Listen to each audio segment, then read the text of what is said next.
Shalom, shalom, shalom lakam, which is peace unto you all.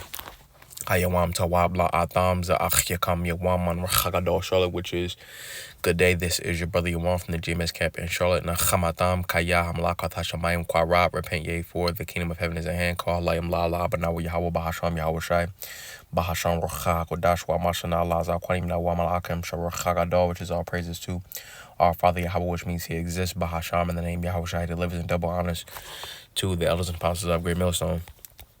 Zamashayah, this is Proverbs chapter 14, and we'll get verse 26. And it says, "In the fear of the Lord is strong confidence." It says, "And his children shall have a strong place of," I'm reading it again from the top. It says, "In the fear of the Lord is strong confidence, and his children shall have a place of refuge." It says, verse 27, "The fear of the Lord is a fountain of life, to depart from the snares of death." All right, so going back to verse 26, it says, "In the fear of the Lord is strong confidence." All right, this word for confidence is, it's taking a while to load. Give me a second.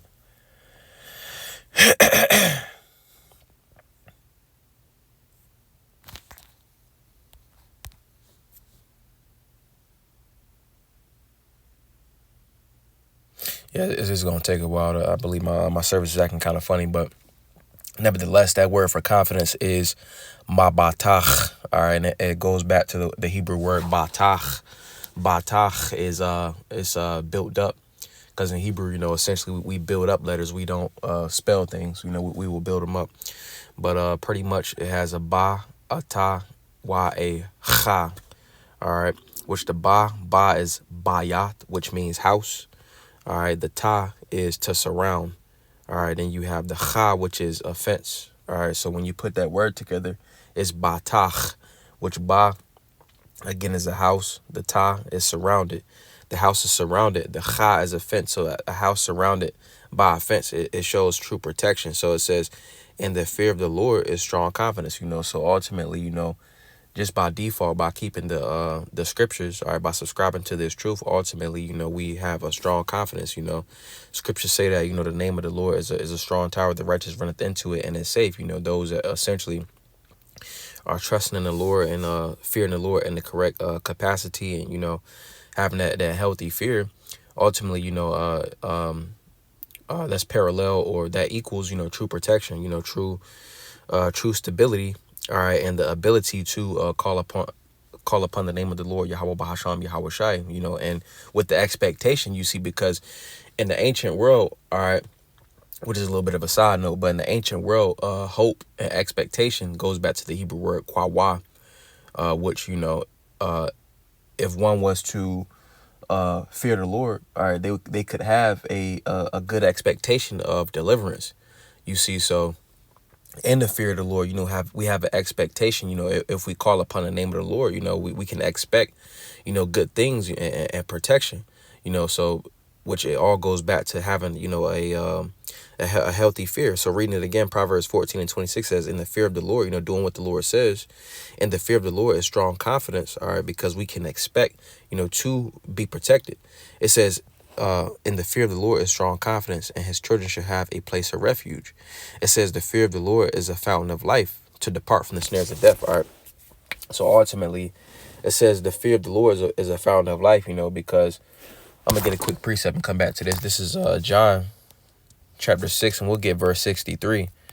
All right, and it says, "It is the spirit that quickeneth." All right, the spirit goes back to the scriptures. It says, "The flesh profiteth nothing. The words that I speak unto you, they are spirit and they are life." So these scriptures allow us to live, because going back to this in the middle, it says the flesh profiteth nothing. The ways that we learn, coming up, they wasn't beneficial. They didn't essentially deliver us, from having a death style, you see, because we have been taught, a death style in America, Babylon the Great, essentially, the ways that we were essentially taught, ultimately it leads forth to death. That's why we see death styles in Jake culture, i.e., eating abominable foods. All right, essentially these things weren't made for our bodies. Our bodies was not made to break down these different foods. So therefore, in the end, it leads forth to death, you see, whereas in these scriptures, essentially it tells us to essentially that's abominable. We're not supposed to eat, abominable foods. And then at the same time, scriptures also tell us to eat in moderation, so that pushes forth life.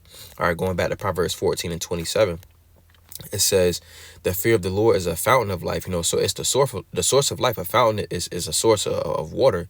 You see, so the fear of the Lord is a source of life, is the source of life. It says to depart from the snares of death, so eating abominable foods and living abominable types of ways is ultimately a snare, you see, because it's good for a season, all right, but then in the end, it comes back to bite you, so that's why it says right here, it says the fear of the Lord is a fountain of life. It's the source of life, to depart from the snares of death, so ultimately, by subscribing to this truth, we don't essentially ensnare ourselves into these altered types of lifestyles.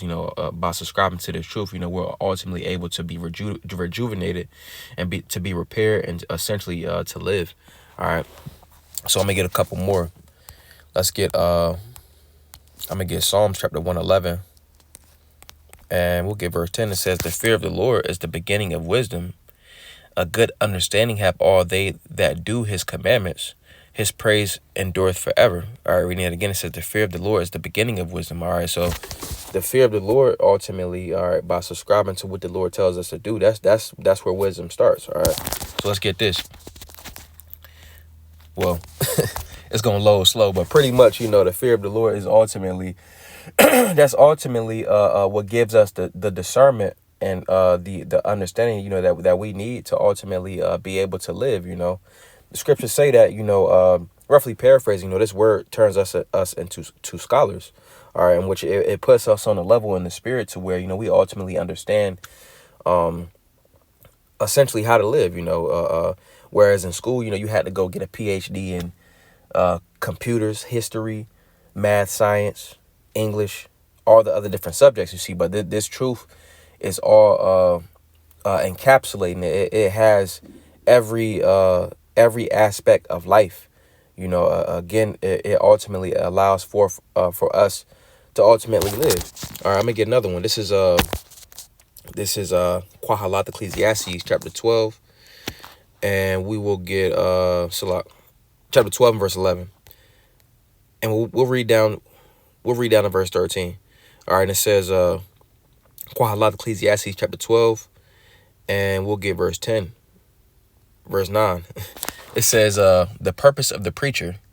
It says, and moreover, because the preacher was wise, he still taught the people knowledge. Yet he gave good heed and sought out and set in order many proverbs, in which proverbs goes into mashal yah, or it's also related to the word mashal, which means to rule. So proverbs is similitudes ultimately to give us pictures to rule, to have dominion, because that's what Proverbs also goes into, to have dominion and also similitudes. So it says, and set in order many proverbs. It says the preacher sought to find out. Reading it again, the preacher sought out to find out. Ecclesiastes 12 and 10. The preacher sought to find out acceptable words, and that which was written was upright, even words of truth. These scriptures essentially allow for us to be upright. All right, allows us to be balanced. All right, because going back to how the ways that we came up, that was in a world of where the foundations was out of course. All right, so essentially by default, we was living in a lifestyle that was unbalanced. By subscribing to this truth, it allows for us to stand upright. All right, and reason being because we're standing upon that rock. We're standing stiffly. All right, because we believe in the Lord Yahweh Shai on these scriptures. All right, so it says the preacher sought to find out acceptable words, and that which was written was upright, even words of truth. It says the words of the wise are as goads and as nails fastened by the masters of assemblies, which are given from one shepherd. So this word essentially drives us. It's the faith ultimately works hand in hand with the fear. All right, and subscribing to this truth, it essentially guides us, because a goal is something that urges someone to do something. So these words allow forth, it urges us, to ultimately push forth life. All right. So reading down to verse 13, it says, let us hear the conclusion of the whole matter. Fear the Most High and keep his commandments, for this is the whole duty of man. So the Israelite man, woman, and child was created ultimately, to fear the Lord, which 2/3 is not going to do that on this side. They do that in the kingdom, but first and foremost on this side, the elect is fearing the Lord. All right. And in fearing the Lord, we're ultimately learning to thrive and to ultimately live and, not just survive. All right. And subscribe to the ways that, we learned in captivity. The scriptures allow for us to be repaired, to be renewed, and to be rejuvenated in the spirit so that we ultimately can serve the Lord. So I just want to go into the fear of the Lord. I don't want to Zabanaya Pablo is what does a beautiful edification to the spirit. Wadawan Taza Atam Yashka Wam Tawab, Lord's will. You have a good day. Washalam Lakam, which is peace unto you all. Shalom, shalom.